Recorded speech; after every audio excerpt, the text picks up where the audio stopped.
An Iraqi politician has said the United States uses human rights and democracy as tools to achieve its political goals.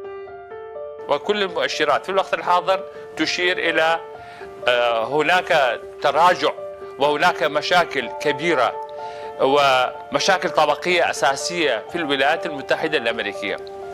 والولايات المتحدة الأمريكية تريد أن توقف هذا التراجع. فما هو السبيل لإيقاف هذا التراجع؟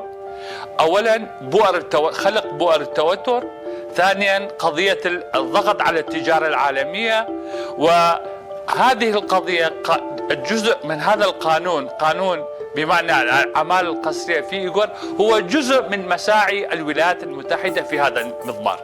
فإذا من الضروري أن ننظر إلى هذا القانون وغيرها من القوانين كجزء من صراع الولايات المتحدة لإيقاف تدهورها على الصعيد العالمي.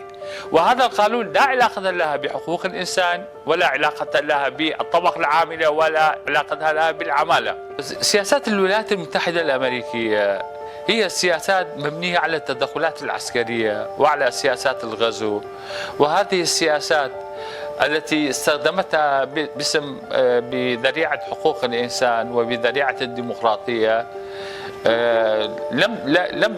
لا حققت الديمقراطية ولا حققت حقوق الإنسان.